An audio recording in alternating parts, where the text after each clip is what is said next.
بسم اللہ الرحمن الرحیم، السلام علیکم ورحمۃ اللہ وبرکاتہ۔ مسلم امہ کی اکثریت انبیاء کرام، اولیاء اعظام ان سے مدد مانگتی ہے، ان سے استعانت، استغاثہ، استمداد کرتی ہے۔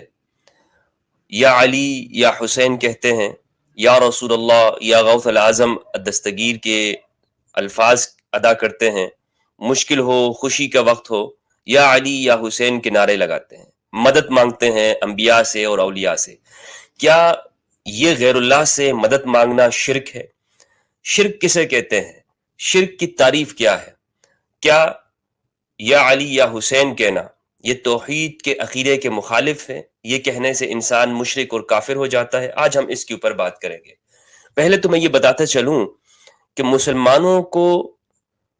مسلمانوں کے اوپر قرآن مجید کی وہ آیات چسپاں کرنا جو کافروں کے بارے میں نازل ہوئی ہے، کافروں کے عقیدے کو ڈسکس کر رہی ہے، ان آیات کو اٹھا کے مسلمانوں کو مشرک یا کافر قرار دینا، یہ خوارج کا طریقہ رہا ہے۔ خوارج وہ لوگ ہیں کہ جنہوں نے امام علی علیہ السلام کی تکفیر کی۔ ان کا طریقہ یہ ہے کہ انہوں نے قرآن مجید کی آیت لی اور اس قرآن کی آیت کو امام علی سید الاولیاء اور سید اہل البیت علیہم السلام ان کے اوپر چسپاں کیا اور ان کی تکفیر کر دی۔ ابن عمر رضی اللہ تعالیٰ عنہ سے بخاری میں مروی ہے، وہ فرماتے ہیں کہ کان ابن عمر یراہم شرار خلق اللہ، ابن عمر خوارج کو اللہ کی مخلوق میں سب سے بدترین سمجھتے تھے۔ وہ کیوں؟ اس لیے کہ وہ کہتے تھے انہم انطلقوا الی آیات نزلت فی الکفار فجعلوها علی المؤمنین، کیونکہ انہوں نے کفار کے بارے میں جو آیات اتری تھی اسے مسلمانوں کے اوپر چسپاں کر دیا۔ بخاری کے اندر کتاب ہے استتابۃ المرتدین والمعاندین وقتالہم، مرتدین سے توبہ کروانا اور ضدی اور ہٹ درم ان لوگوں کے ساتھ قتال کرنا، اور باب کا نام ہے قتل الخوارج والملحدین بعد اقامت الحجت علیہم، خوارج اور ملحدین کے اوپر جب حجت قائم ہو جائے اس کے بعد ان کو قتل کر دینا۔ حدیث کا نمبر ہے 6930، جو کہ ابن عمر رضی اللہ تعالیٰ عنہ کا یہ قول ہے۔ اس موضوع پر آج میں کیوں بات کر رہا ہوں؟ مقصد کیا ہے اس موضوع پر بات کرنے کا؟ اس موضوع پہ بات کرنے کا مقصد یہ ہے، میں یہ نہیں چاہ رہا ہوں کہ آج سے ہی آپ استغاثہ شروع کر لیں، استمداد کرنا آپ سٹارٹ کر دیں، آپ یا غوث اعظم دستگیر کہنا شروع کر دیں۔ یہ مقصد ہو میرا نہیں۔ میرا مقصد یہ ہے کہ توحید کے نام پر، غور کیجئے گا، توحید کے نام پر جو یہاں پر ایک ایسا گروہ پیدا ہو گیا ہے پاکستان میں اور پوری دنیا کے اندر، مسلمانوں کی تکفیر کرتا ہے وہ کہ یہ لوگ توحید پر نہیں ہیں اور یہ مشرک ہو گئے ہیں، انہوں نے یہ عقیدہ کر لیا ہے، یہ الفاظ کہہ دیے ہیں، لہٰذا یہ اب اسلام سے باہر ہیں اور یہ شرک کرتے ہیں، ان کے عقائد شرکیاں ہیں۔ اور یہ خاص طور پر ابن تیمیہ الحرانی الدمشقی کے افکار و نظریات جب پھیلے، اور پھر ایک خاص ریاست نے جب ابن تیمیہ کے افکار کو قبول کیا، تو یہ بہت تیزی کے ساتھ یہ وہابیت مختلف شکلوں کے اندر پھیلتی گئی، مختلف شکلوں کے اندر یہ وہابیت دنیا بھر کے اندر پھیلی ہے۔ اور اس نے سب سے بڑا جو مسلمانوں کو نقصان دیا وہ یہ کہ ان کو مشرک، بدعتی اور کافر قرار دیا۔ تو اس نظریے سے اور اس سوچ سے مسلمانوں کو جتنا نقصان ہوا ہے، یہ پوری دنیا اس کے اوپر شاہد ہے اور گواہ ہے۔ تو آج اس موضوع کے اوپر بات کرنے کا مقصد بھی یہ ہے کہ مسلمانوں کو کی وحدت کو جو چیز پارا پارا کر رہی ہے، جو ان کو نقصان پہنچا رہی ہے، اس کو ایڈریس کیا جائے اور سمجھا جائے کہ آیا ان کی یہ فکر جسے لوگ دیکھنے میں لوگوں کو بہت اپیل کرتی ہے، آیا یہ قرآن کے منہج کے مطابق ہے، قرآن اور حدیث کے اوپر فٹ بیٹھتی ہے یا نہیں ہے؟ اس لیے اس موضوع کو میں ڈسکس کر رہا ہوں۔ وحید مقصد اس کا یہی ہے۔ گفتگو پر باقاعدہ آغاز کرنے سے پہلے میں آپ کو بتاتا چلوں کہ جب بھی کسی بات پر کوئی شریعت کا حکم لگے گا تو اتنا ہی حکم لگے گا جتنا کہ وہ کام ہو رہا ہوگا۔ یہ نہیں کہ آپ کہیں کہ بھئی میں تو بڑا موحد ہوں، میں تو اللہ رب العزت سے بہت زیادہ محبت کرتا ہوں، توحید بہت ہے میری، اس لیے اس کے چھوٹے سے گناہ کے اوپر میں بڑا حکم لگا دوں گا۔ نہیں، شریعت آپ کے ہاتھ میں نہیں ہے۔ خوارج نے بھی یہی کیا، حکم بنائے گئے، انہوں نے کہا کہ یہ تو حکم بنانا، غیر اللہ کو فیصلہ ساز قرار دینا، یہ تو شرک ہے، کفر ہے، فتویٰ لگا دیا کفر کا۔ تو جو جتنا شریعت نے اجازت دی ہو، جتنا شریعت نے اجازت دی اتنا حکم لگے گا۔ مثال امام علی علیہ السلام نے فرمایا کہ جس سے اللہ سبحانہ و تعالی وہ بلائی کا ارادہ کرتا ہے اس کو دین میں تفقہ عطا کرتا ہے۔ یہی دین میں تفقہ ہے کہ ظاہر پرستی سے باہر نکلے اور گہرائی میں جا کر اس قرآن مجید کے نصوص کو سمجھیں، شرعی احکام کو سمجھ کر پھر ہم حکم لگائیں گے۔ یہ نہیں کہ بس جو دل میں آ گیا کہ جی نہیں آپ نے یا علی مدد کا ہے لہٰذا آپ مشرک ہیں۔ اس کو تھوڑا اور مثال کے ذریعے میں آسان کرتا ہوں۔ ایک شخص ہے، اس کو وہ گمراہی میں تھا، گناہ کرتا تھا، لیکن کسی بزرگ کے ذریعے سے اسے ہدایت مل گئی، استاد کے ذریعے، مرشد کے ذریعے، مربی کے ذریعے۔ ایک دن اس نے فرط محبت میں آ کر اس نے دیکھا اپنے ماضی کو کہ کتنا برا ماضی تھا اور اب کتنا اچھا ہو گیا ہے۔ استاد محترم بیٹھے تھے کہ اس نے اسے علم دیا ہے، ہدایت دی ہے، اپنے اس پیر صاحب کو یا استاد صاحب کے سامنے وہ جھک گیا، اسے سجدہ کر دیا۔ تو اب اس پر کیا حکم لگے گا؟ آپ پہ کیا حکم لگایا جائے گا؟ اس شخص کے اوپر کیا حکم لگایا جائے گا؟ اس شخص کے اوپر جو حکم لگایا جائے گا وہ یہ کہ اس نے یہ کام شرک نہیں کیا ہے، لیکن یہ کام اس کا وہ حلال بھی نہیں ہے، اس نے حرام کام کیا۔ تو جتنا حکم ہے، جتنا جو کام ہے اتنا ہی حکم لگے گا۔ اب اسے شرک کیوں نہیں کہہ رہے؟ شریعت اسے شرک کیوں نہیں کہتی؟ اس لیے شرک نہیں کہتی ہے کہ یہ جو غیر اللہ کے لیے جو اس نے سجدہ کیا ہے، یہ شرک کے بارے میں آپ یوں سمجھیں کہ شرک کبھی بھی جائز نہیں رہا ہے کسی بھی شریعت میں، کسی بھی دور کے اندر اللہ سبحانہ و تعالی نے شرک کو مشروع یعنی جائز نہیں کہا ہے۔ آپ دیکھیں کہ آدم علیہ السلام کو فرشتوں نے سجدہ کیا، اگر یہ سجدہ کرنا غیر اللہ کو شرک کا کام ہوتا تو اللہ سبحانہ و تعالیٰ کبھی بھی فرشتوں کو یہ نہیں کہتا کہ آدم کو سجدہ کرو، لیکن وہ تعظیم کا اظہار تھا، اس لیے اجازت دی گئی۔ اسی طرح یوسف علیہ السلام کو ان کے بھائیوں نے سجدہ کیا، وَخَرُّوا لَهُ سُجَّدًا، گر پڑے ان کے لیے سجدہ کرتے ہوئے۔ تو یوسف علیہ السلام کی شریعت میں ان کے زمانے میں ان کے بھائیوں نے ان کے سامنے سجدہ کیا۔ اگر یہ شرک ہوتا تو یوسف علیہ السلام جو کہ توحید کے بڑے علمبردار ہیں، ہم سے تو بڑے ہیں، وہ اس کی کبھی اجازت نہ دیتے، لیکن حضرت یوسف علیہ السلام کے سامنے یہ کام کیا کہ قرآن مجید نے اس کو نقل کیا۔ تو غیر اللہ کو سجدہ تک کرنا یہ شرک نہیں ہے، ہاں اس شریعت کے اندر حرام ہے۔ تو ایک شریعت سے دوسری شریعت کا زمانے میں ہوتا یہ کہ ایک چیز پہلے جائز ہو پھر بعد میں جا کے وہ ناجائز ہو جائے، لیکن یہ کبھی نہیں رکھا اللہ سبحانہ و تعالیٰ نے کہ ایک کام یوسف علیہ السلام کے دور میں ان کے زمانے میں وہ تو شرک ہو لیکن یہاں پہ آ کے توحید بن جائے، وہاں پہ توحید ہو اور یہاں پہ آ کے شرک بن جائے۔ یہ نہیں ہوا ہے۔ اللہ سبحانہ و تعالیٰ نے دین کے اندر دین کو ایک ہی رکھا ہے، آدم سے لے کر محمد رسول اللہ صلی اللہ علیہ وآلہ وسلم تک دین ایک ہی ہے۔ جو توحید پہلے ہے وہ توحید آج بھی ہے، اس میں کوئی فرق نہیں آیا۔ جس چیز کو پہلے شرک کہا گیا وہ چیز اب بھی شرک ہے۔ اب یہ جو استغاثہ کیا ہے، یہ جو یا علی مدد، یا حسین مدد، یہ جو کہتے ہیں مسلمانوں میں، یا غوث اعظم دستگیر، آپ یہ ضرور کہہ سکتے ہیں کہ یہ کام نہیں ہونا چاہیے، اور ہر حال کے اندر اللہ سبحانہ و تعالیٰ ہی مدد کا مانگنے کا روادار ہے کہ اسی سے مدد مانگی جائے۔ آپ کی توحید اس جگہ تک ہے تو بہت اچھی بات ہے، بہت افضل بات ہے، لیکن جب آپ یہ کہیں گے کہ یہ کام شرک ہے تو آپ نے شریعت کے دائرے سے باہر قدم رکھ دیا، خود کو آپ نے ایک اپنے آپ کو مصلح سے نکال کر آپ نے پیغمبر کے مقام پہ رکھ دیا کہ آپ ایک چیز کو شرک قرار دے رہے ہیں کہ جو کہ ہے نہیں شرک۔ اب استغاثہ کسے کہتے ہیں؟ مدد مانگنا، استمداد، استغاث، طلب الغوث، مدد مانگنے کو استغاثہ کہتے ہیں۔ استغاثہ کہ یہ شخص مدد مانگ رہا ہے۔ یہاں ایک بات اور بھی یاد رکھیے گا، ہمارے ہاں بڑی کنفیوژن ہے یہاں پہ، مولویوں نے جو چیز لوگوں کو پھنسایا ہوا ہے ادھر ادھر باتوں میں۔ ایک چیز یہ کہ جی زندہ سے اور جو چیز جو سامنے موجود ہو اس سے اگر آپ مدد مانگتے ہیں نا تو شرک نہیں ہے، دور ہے یا غائب ہے، آنکھوں سے موجود نہیں ہے یا مردہ ہے، زندہ نہیں ہے، تو یہ چیز شرک ہوگی۔ شرک ہر حال میں شرک ہوتا ہے، زندہ سے مدد مانگے تب بھی شرک شرک ہی ہے، مردہ سے مدد مانگے، شرک شرک ہی ہے. یہ شرک بدلتا نہیں ہے کہ جناب اگر مثال کے طور پر میں نے آپ سے کہا کہ پانی دے دو، میں نے آپ سے مدد مانگی ہے، میں نے آپ سے کہا کہ مجھے کوئی چیز دے دے، آپ سے مدد مانگی تو، اور پھر میں یہ تو تب تو شرک نہ ہوا، لیکن آپ مر گئے، میں آپ کی قبر پہ گیا اور میں نے آپ سے کہا کہ پانی دے دو، اب یہ شرک ہو جائے گا. بھائی اگر اس میں جو بنیادی جو چیز ہے وہ ہے عقیدہ. عقیدہ کہ اگر میں آپ کو ایک چیز میں سبب مان رہا ہوں، اور سبب مان کے آپ چاہے زندہ ہیں یا مردہ ہیں مدد مانگ رہا ہوں، کوئی چیز طلب کر رہا ہوں، پھر تو شرک نہیں ہے.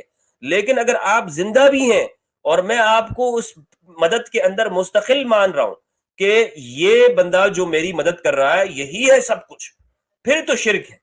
پھر چاہے زندہ سے مدد مانگے، پانی مانگے، آپ اس سے کوئی روٹی مانگ لیں، کوئی 2 روپے مانگ لیں، لاکھ مانگ لیں، رزق مانگ لیں، زندگی مانگ لیں، شفا مانگ لیں، کچھ بھی مانگ لیں، زندہ کو اگر اس عقیدے کے ساتھ آپ نے مدد مانگی کہ یہ اس میں کرنے میں مستقل بذات ہے اور یہ شخص واجب الوجود ہے، اور پھر آپ ساتھ میں یہ بھی نیت کر رہے ہوں کہ میں آپ کی اس کی عبادت کرنے کا، کہ آپ اس کو معبود مان رہے ہوں، تو پھر شرک ہو جائے گا. آنکھیں بند کر کے کہیں کہ یہ شخص مشرک ہے، اس نے یہ شرک کیا ہے. لہٰذا یہ بات معلوم ہوئی ہمیں کہ کسی بھی مدد مانگنے کے اندر بنیادی طور پر جو چیز ہے، اصل جو مدعا ہے وہ یہ ہے کہ اگر آپ کسی زندہ کو یا مردہ کو مستقل بذات سمجھے، مستقل بذات سمجھے کہ یہ شخص مدد کرنے کے اندر یہ تو اسی کا کام ہے، اسی کی اتھارٹی ہے، اس نے اگر نہ کی تو پھر میں تباہ ہوں، اور یہ تو ضرور ہی یہی کرتا ہے. مستقل بذات یعنی اس کی مدد اسی کے ساتھ ہے، اس نے اللہ سے نہیں لی. واجب الوجود، واجب الوجود سے مراد یہ ہے کہ آپ اس کو فانی نہ سمجھتے ہو. واجب الوجود مانے معبود، خالق حقیقی، وہ اگر آپ سمجھ کر مدد مانگ رہے ہیں. اسی طرح تیسری جو چیز ہے کہ عبادت کا ارادہ ہو اس میں، کہ اس کی عبادت کر رہا ہوں، میں اس سے مدد مانگ رہا ہوں، یہ اس کی عبادت ہے، تو یہ شرک ہے، لازمی بات ہے. اب آپ دیکھ لیں اس کے اوپر، آپ جتنے بھی قرآن مجید کے اندر جو آیات ہیں جو مشرکین کے بارے میں نازل ہوئی ہیں اور مشرکین کو ڈسکس کیا گیا ہے، خاص سورہ نمل کی ساری آیات ہوں کہ کون ہے جس نے آسمان سے بارش برسائی، کون ہے جو مدد کرتا ہے، اس جتنی بھی جو آیات ہیں، اسی اصول کے تناظر میں آپ اس کو سمجھ سکتے ہیں کہ مشرکین کو جو کچھ کہا جاتا رہا ہے اور ان کے جو عقائد تھے وہ کیا تھے. قرآن مجید کی ان آیات کے اوپر میں آؤں گا. یہاں پر ہم نے اس بات کو سمجھ لیا کہ شرک کسے کہتے ہیں، شرک کسے کہتے ہیں. اب اگر کوئی شخص کسی نبی سے یا ولی سے، جیسے رسول اللہ صلی اللہ علیہ وآلہ وسلم سے مدد مانگ رہا ہو، یا رسول اللہ اغثنی، یا رسول اللہ میری مدد کیجیے، یا وہ کہتا ہو یا علی مدد، یا حسین مدد، یا مولا عباس علمدار مدد، یا وہ کہے یا غوث العظم الدستگیر مدد کر، میری مدد کو پہنچ، تو یہ کیسے جائز ہو سکتا ہے؟ کیا یہ سب جائز ہے یا ناجائز ہے؟ اگر اس کو لوگ شرک کہتے ہیں تو یہ شرک کیوں نہیں ہے؟ یہ توحید کیسے ہے؟ ان کے ہوتے ہوئے توحید کیسے بچتی ہے؟ اس پہ میں بات کرتے ہوئے آپ کو یہ بتاتا چلوں، یہ میرا مقدمہ جو ہے یہ میں نے آپ کے سامنے رکھا ہے. اس کے ساتھ اب آپ قرآن مجید کی کچھ آیات میں آپ کے سامنے رکھتا ہوں جن سے یہ معلوم ہوگا کہ قرآن مجید کی آیات میں اگر ایک لفظ کہیں پر آتا ہے، ایک آیت ہے، تو اسے ہم آؤٹ آف کانٹیکسٹ نہیں سمجھ سکتے. پورے قرآن کو اس مضمون کے بارے میں سمجھنا ضروری ہے کہ وہ کہاں پہ آیا ہے. تو اس کو اگر ہم ہٹائیں گے تو ہم خطا کر جائیں گے. ایک چھوٹا سا جزیہ بھی اگر ہم نے وہاں سے مس کر دیا تو پوری جو عمارت ہے وہ سب کی سب وہ کیا ہو جائے گی؟ وہ خراب ہو جائے گی. قرآن مجید کے اندر اللہ سبحانہ و تعالیٰ نے ایک جگہ پہ ارشاد فرمایا ہے، یہ جو کچھ لوگ کہتے ہیں نا کہ قرآن مجید کی سورہ نمل کے اندر ہے، سورہ نمل کی آیت پہلے ہم سامنے رکھتے ہیں، اس آیت کا ترجمہ کرنے کے بعد میں یہ چیز آپ کو بتاؤں گا کہ یہ آیات کو کس طرح سے سمجھنا ہے. جی یہ سورہ نمل کی آیت نمبر 62 ہے میرے سامنے. اس آیت کو پیش کر کے خاص طور پر ہمارے ہاں وہابی حضرات وہ یہ کہتے ہیں کہ غیر اللہ سے مدد مانگنا یہ شرک ہے، کیونکہ اس آیت میں مشرکین سے کہا گیا ہے، اعوذ باللہ من الشیطان الرجیم، بسم اللہ الرحمن الرحیم، امن یجیب المضطر اذا دعاہ ویکشف السوء ویجعلکم خلفاء الارض اِلَٰهٌ مع اللہ قلیلا ما تذکرون. کون ہے وہ جو کسی فریاد رس کی پکار کے اوپر پکار کو سنتا ہے، اسے قبول کرتا ہے جب وہ اسے پکارتا ہے، وَيَكْشِفُ السُّوءَ اور اس سے برائی کو، مصیبت کو دور کرتا ہے، کھولتا ہے، وَيَجْعَلُكُمْ خُلَفَاءَ الْأَرْضِ، اور بناتا ہے تمہیں زمین میں جانشین. کون ہے؟ اَإِلَٰهٌ مَّعَ اللَّهِ، کیا اللہ کے ساتھ کوئی اور خدا ہے؟ قَلِيلًا مَّا تَذَكَّرُونَ، بہت کم تم نصیحت حاصل کرتے ہو. سورہ نمل کی آیت نمبر 62 ہے. اب مزید آگے آیات کو پیش کرنے سے پہلے، اس کا جواب دینے سے پہلے، میں یہ آپ کو بتاتا چلوں کہ میرے بھائی، جیسے میں نے ابن عمر کا شروع کا قول آپ کو بتایا کہ کفار کے اوپر نازل شدہ آیات، ان کے بارے میں، ان کے عقائد کو ڈسکس کی ہوئی آیات، وہ مسلمانوں کے اوپر چسپاں کرتے ہیں. اب دیکھیں کہ یہ یہاں سے اگر میں نکال لوں نا اس کو، تو آپ تو کہیں گے کہ جناب جو لوگ یا علی یا رسول اللہ کہتے ہوں وہ تو سارے کے سارے مشرک ہیں، کیونکہ یہاں پر واضح کہا گیا ہے کہ پکار کو سننے والا وہ کون ہے؟ اللہ ہے. مصیبتوں کو ٹالنے والا کون ہے؟ اللہ ہے. زمین میں بادشاہ بنانے والا کون ہے؟ اللہ ہے. اگرچہ یہ جو تیسری بات ہے نا، یہ لوگ ہمارے ہاں سنی نہیں مانتے ہیں. سنی کہتے ہیں نہیں، خلیفہ ہم لوگ بناتے ہیں، ہم آپس میں مشورے سے ہی چنتے ہیں. یہ آدھی مانتے ہیں، آدھی آیت کو، اور آدھی آیت کو نہیں مانتے. خیر، بہرحال، اِلَٰهٌ مَّعَ اللَّهِ، کیا اللہ کے ساتھ کوئی اور الہ ہے؟ قَلِيلًا مَّا تَذَكَّرُونَ، بہت کم ہی تم لوگ نصیحت حاصل کرتے ہو. اب اسے دیکھ کر تو لازمی بات ہے، یہی ذہن میں آئے گا کہ جناب غیر اللہ سے مدد مانگنا شرک ہے. لیکن میرے بھائیو، اگر ہم پیچھے اس آیت کو یہاں سے جائیں گے، وَلُوطًا إِذْ قَالَ لِقَوْمِهِ أَتَأْتُونَ الْفَاحِشَةَ وَأَنْتُمْ تُبْصِرُونَ، آیت نمبر 54 سے حضرت لوط علیہ السلام کی قوم کا ذکر ہو رہا ہے کہ وہ کیا کیا گناہ کیا کرتے تھے. فما كان جواب قومه الا ان قالوا اخرجوا آل لوط من قريتكم انهم اناس يتطهرون، ان کو نکال دو آل لوط کو، یہ تو ایسے ہی ہیں جیسے اپنے آپ کو بڑے پاک پاک کرتے. فانجيناه واهله الا امراته قدرناها من الغابرين وامطرنا عليه مطرا فساء مطر المنذرين قل الحمد لله وسلام على عباده الذين اصطفى الله خير اما يشركون. اب دیکھیں یہاں پر جو بات ہو رہی ہے، یہ کن سے بات ہو رہی ہے؟ حضرت لوط علیہ السلام کی قوم سے. اور وہ قوم کون سی تھی؟ مشرک قوم تھی، ایمان نہیں لائی تھی. امن خلق انہی سے کہا جا رہا ہے امن خلق السماوات والارض وانزل لكم من السماء ماء فانبتنا به حدائق ذات بهجة وما كان لكم ان تنبتوا شجرها أإله مع الله بل هم قوم يعدلون امن جعل الارض قرارا وجعل خلالها انهارا وجعل رواسي وجعل بين البحرين حاجزا، دریاؤں کے درمیان میں رکاوٹ ڈال دی. الہ مع اللہ، یہ ساری نعمتیں اللہ سبحانہ وتعالی اپنی گنوا رہے ہیں کہ آسمان سے بارش کون برساتا ہے، اس سے سرسبز لہلاتے ہوئے باغیچے کون اگاتا ہے، کون ہے جو درختوں کو پیدا کرتا ہے، کون ہے جس نے زمین کو قرار بنایا، کس نے اس کے درمیان میں سے نہریں نکالی اور بڑے بڑے مضبوط پہاڑوں کو گاڑ دیا اور دریاؤں کے درمیان میں حاجز رکاوٹ لگا دی، کون ہے؟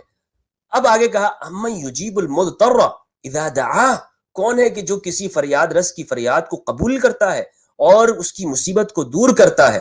وَيَجْعَلُكُمْ خُلَفَاءَ الْأَرْضِ، اور تمہیں زمین میں خلیفہ بناتا ہے، کون ہے؟ پھر آگے کہا امن یہدیکم فی ظلمات البر والبحر ومن یرسل الریاح بشرا بین یدی رحمتی، کون ہے کہ جو خشکی اور تری کے اندھیروں کے اندر تمہیں رستے دکھاتا ہے، کون ہے جو ہواؤں کو بھیجتا ہے، وہ خوشخبری لاتے ہیں تمہارے سامنے، رحمت بنتی ہیں. الہ مع اللہ تعالی اللہ عما یشرکون امن یبدأ الخلق ثم یعیدہ، کون ہے جو پہلے پیدا کرتا ہے پھر اسے دوبارہ پیدا کرے گا. ومن یرزقکم من السماء، کون ہے جو تمہیں، ومن یرزقکم من السماء، جو آسمان سے روزی دیتا ہے، والارض، زمین سے. الہ مع اللہ، یہ ساری باتیں کن سے ہو رہی ہیں؟ یہ مشرکین سے، کہ وہ مشرکین جو رسول اللہ صلی اللہ علیہ وآلہ وسلم کے دور اقدس میں تھے، وہ نہ قیامت پہ یقین رکھتے تھے، نہ حیات بعد الموت پہ یقین رکھتے تھے، نہ خدا کی اس طرح کہ وہ ہمارے ہر کام کے اندر وہ ہے، یقین ہی نہیں رکھتے تھے کہ ہم نے کسی کو جواب دینا ہے. اس بات کے پر ان کا بالکل یقین ہی نہیں تھا. پھر وہ جو بتوں کے ساتھ جو ان کا معاملہ تھا، اسے معبود سمجھ کے کرتے تھے، معبود سمجھ کے. ما نعبدهم الا لیقربونا الی اللہ زلفا، ہم ان کی عبادت اس لیے ہی کرتے ہیں کہ یہ ہمیں اللہ کے قریب کرتے ہیں. یہ کہتے تھے کہ ہم ان کی عبادت کرتے ہیں کہ یہ ہمیں اللہ کے قریب کرنے والے ہیں. اب آپ مجھے بتائیے کہ کون ہے اس وقت میں کہ جو کسی نبی کی یا امام علی یا امام حسین علیہ السلام کی یا رسول اللہ صلی اللہ علیہ وآلہ وسلم کی وہ عبادت کرتا ہو، یا حضور کوئی عبادت کرتا ہے؟ کوئی عبادت نہیں کرتا. تو یہ مشرکین کا پورا، جب تک آپ ان کی ذہنیت کو نہیں سمجھے. اور قرآن نے ان کو جو بتایا ہے کہ قرآن نے ان کو ڈسکس کیا ہے مشرکین کو. اس طرح نہیں ہے کہ ان کے ایک عقیدے کو آپ نے لے لیا اور پورے مسلمانوں کے اوپر آپ نے اس کو فٹ کر دیا کہ یہ سارے مسلمان ہی یہ مشرک ہیں. یہ وہی خوارج کی ذہنیت ہے اور اس سے مسلمانوں کا پارا چاک چاک ہوا ہے, مسلمانوں کو تقسیم ہوئے ہیں. کہ اس آیت کے اندر بنیادی طور پر مشرکین سے گفتگو ہو رہی ہے, ان کے عقائد کو ڈسکس کیا جا رہا ہے, ان کے عقائد کو بیان کیا جا رہا ہے, اور یہ نوح علیہ السلام کے قوم کی ہے. تو میری اتنی گفتگو سے ہم نے یہ سمجھ لیا کہ ہمارے ہاں جو لوگ انبیاء کرام کو وسیلہ بنا کر ان سے مدد مانگتے ہیں, یا اولیاء ان سے مدد مانگتے ہیں, یا علی یا حسین یا رسول اللہ مدد یا غوث اعظم کہتے ہیں, یہ شرک نہیں ہے. کیوں؟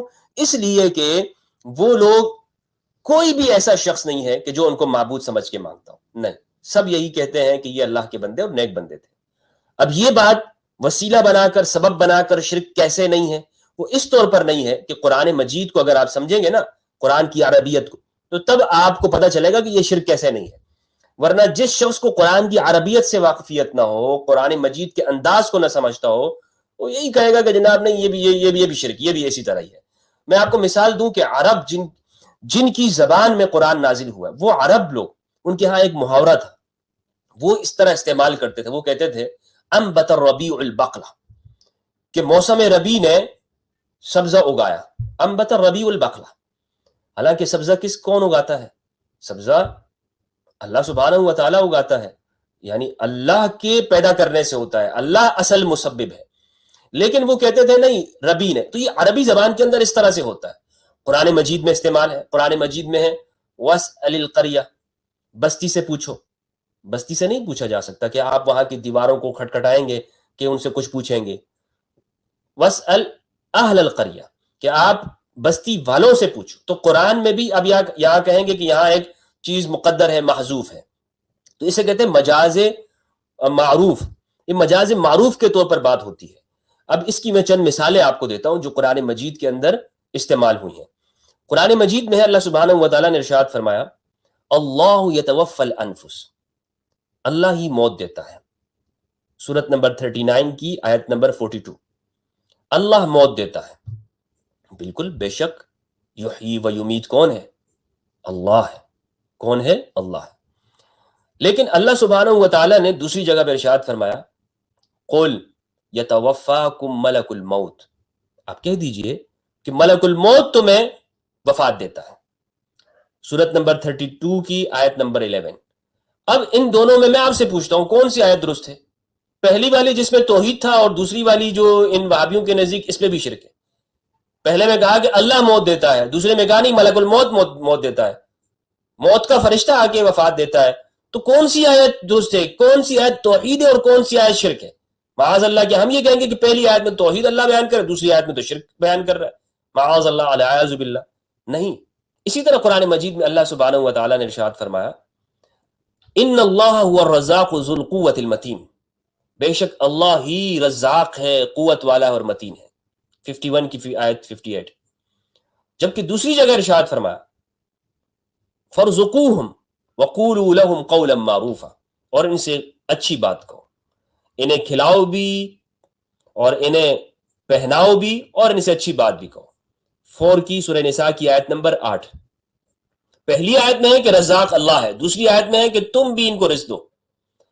اب پہلی آیت میں کیا بیان ہو رہا ہے کہ اللہ ہی رزق دینے والا ہے, دوسری میں کہ تم بھی رزق دو, تم بھی رزق دیتے ہو. ایک اور مقام پر ارشاد فرمایا اللہ خالق کل شیء, اللہ ہر چیز کا خالق ہے. اور عیسیٰ علیہ السلام فرماتے ہیں قرآن مجید میں ہے اخلق لکم من الطین کہیئۃ الطیر, میں تمہارے لیے پیدا کرتا ہوں, اخلق لکم, پیدا کرتا ہوں تمہارے لیے, پرندے کی شکل کے اوپر میں پیدا کرتا ہوں. عیسیٰ علیہ السلام فرما رہے ہیں. تو اب آپ بتائیے خالق کل شیء اللہ ہے یا عیسیٰ علیہ السلام ہے؟ اگر ایک جگہ اگر یہ شرک ہوتا اس طور پر, یعنی آپ یہ کہیں گے کہ نہیں بھائی وہ تو عیسیٰ علیہ السلام اللہ کی اطاعت سے کر رہے ہیں, تو ہم بھی یہی کہہ رہے ہیں کہ اللہ کے دینے سے پیدا ہوتا ہے. جو انبیاء سے مدد مانگتے ہیں تو وہ ان کے بالکل اسی عقیدے کے مطابق ہے. ایک جگہ پہ فرمایا انک لا تہدی من احببت ولکن اللہ یہدی من یشاء, کہ آپ جسے چاہیں ہدایت نہیں دے سکتے اور اللہ ہی جسے چاہتا ہے ہدایت دیتا ہے. ولیکن اللہ یہدی من یشاء, اللہ جسے چاہتا ہے ہدایت دیتا ہے. ہدایت آپ کے ہاتھ میں نہیں ہے. دوسری جگہ فرمایا انک لتہدی الی صراط مستقیم، آپ سیدھے رستے کی طرف ہدایت دیتے ہیں. تو کیا فرق ہے؟ ایک جگہ پر اللہ توحید بیان کر رہا ہے، دوسری جگہ پہ شرک بیان ہو رہی ہے. الیاذ باللہ. نہیں، ہدایت کا پیدا کرنا وہ اللہ کے ہے، وہ اللہ کرتا ہے، اور اس کو یعنی ایصال الی المطلوب، اراءۃ الطریق تو آپ کے ہاں ہے، آپ رستہ دکھاتے ہیں یہاں پر جو ہدایت بیان ہے، اور ایصال الی المطلوب وہ اللہ کیا ہے. ہدایت اللہ پیدا کرتا ہے اور آپ اس ہدایت کو لوگوں میں تقسیم کرتے ہیں. رسول اللہ صلی اللہ علیہ وآلہ وسلم. اب یہاں پر ایک بڑا مشہور آیت سے جو ہے نا وہ سورہ فاتحہ کی آیت سے اعتراض کیا جاتا ہے کہ جناب یہ ساری باتیں آپ چھوڑیں، آپ اس بات کا جواب دیں کہ قرآن میں تو حصر کے ساتھ ہر نماز میں ہم پڑھتے ہیں ایاک نعبد و ایاک نستعین، پروردگار ہم تیری ہی بات کرتے ہیں اور تجھ ہی سے مدد مانگتے ہیں، تو اس لیے غیر اللہ سے مدد مانگنا یہ سب شرک ہے. دیکھیں قرآن مجید کو، یہی میں نے جو ابھی آپ کے سامنے آیات پڑھی، اس طرح بے شمار آیات ہیں، کثیر آیات ہیں قرآن مجید میں. ایک جگہ پہ بیان ہو رہا ہے کہ اللہ ہی سب کچھ کرتا ہے، دوسری جگہ پہ مخلوق بھی یہ کام کرتے ہیں، مخلوق کی بھی وہی صفت بیان ہو رہی ہے. اللہ عالم ہے تو مخلوق کی بھی صفت بیان ہو رہی ہے. تو فرق کیا ہے؟ فرق جب تک اس چیز کو ہم نہیں سمجھیں گے نا تو یہ شرک ہر ایک پہ فٹ کرتے رہیں گے، جی یہ بھی مشرک ہے، یہ بھی مشرک ہے، یا علی بھی شرک ہے، فلاں بھی شرک ہے، وغیرہ وغیرہ سب شرک ہے. تو اب یہ جو آیت ہے اس کو بالکل نہیں سمجھتے نا یہ لوگ، ظاہر کو دیکھ کر، ظاہر بین نگاہیں ہیں. قرآن میں ہے ایاک نعبد و ایاک نستعین، ہم تیری ہی بات کرتے ہیں اور تجھ ہی سے مدد مانگتے ہیں. صحیح. تو لہٰذا اب جو لوگ غیر اللہ سے مدد مانگتے ہیں وہ شرک کرتے ہیں. قرآن میں ہی ہے وَاسْتَعِینُوا بِالصَّبْرِ وَالصَّلَاةِ، یہ جو استعانت ہے نا، استعانت سین تا، جس طرح نستعین میں ہے اسی طرح یہاں پہ ہے. اعانت کا مطلب ہوتا ہے مدد کرنا، باب افعال سے ہے، اور استعانت کا مطلب ہوتا ہے طلب. استعانت استفعال کا صیغہ ہے. تو نستعین، ہم تجھ سے مدد طلب کرتے ہیں. اللہ سبحانہ و تعالیٰ نے فرمایا وَاسْتَعِینُوا بِالصَّبْرِ وَالصَّلَاةِ، مدد طلب کرو صبر کے ذریعے اور نماز کے ذریعے. میں آپ سے پوچھتا ہوں جناب اعلیٰ موحد صاحب، جو آپ مسلمانوں کو مشرک کہتے ہیں، آپ بتائیے کہ یہاں پر کیا صبر اور صلاۃ، نماز اور صبر، یہ اللہ ہے یا غیر اللہ ہے؟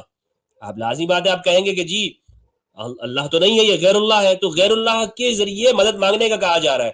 تو لیکن اس میں پھر یہ کہیں گے کہ جناب یہ تو وہ اعمال ہیں جو اللہ کے قریب کرتے ہیں. ہاں، تو ہم بھی آپ سے یہی کہتے ہیں کہ آپ کو جب اعمال کے اوپر بھروسہ ہے کہ اعمال اللہ کے قریب کرنے والے ہیں، تو بالکل یہی عقیدہ رکھ کر مسلمان انبیاء کرام کے بارے میں یا اولیاء کرام کے بارے میں یہی عقیدہ رکھ کر ان سے مدد مانگتے ہیں کہ یہ لوگ ہمیں اللہ کے قریب کرنے والے ہیں، یہ لوگ ہمیں اللہ کے قریب کرنے والے ہیں، یہ لوگ اللہ کے قریب ہیں. آپ کی نمازیں تو اللہ کے قریب ہے، جن کا پتہ بھی نہیں ہے کہ قبول ہے یا نہیں ہے. لیکن نبی، یہ تو 100%، 1000% یہ بات ہے کہ یعنی یہ تو قرآن کی آیت جیسے ہی ہے کہ اللہ کے نبی اللہ کی بارگاہ میں قبول ہے. تو ان کا وسیلہ اس طور پر پیش کیا جاتا ہے. کوئی بھی مسلمان، دنیا کا ایک بھی مسلمان میں نے نہیں دیکھا اور آپ کو بھی نہیں ملے گا کہ جو رسول اللہ صلی اللہ علیہ وآلہ وسلم سے مدد اس لیے مانگتا ہو کہ رسول وہ خود ہی مدد کرتے ہیں اور ان جو مدد کرنا ہے وہ اللہ کی طرف سے نہیں ہے. یا کوئی بھی ایسا شخص آپ کو نہیں ملے گا، خواہ شیعہ ہو یا سنی ہو یا صوفی، جو بھی امام علی علیہ السلام یا امام حسین علیہ السلام یا اہل البیت علیہ السلام سے وسیلہ کرتے ہوں، مدد مانگتے ہوں.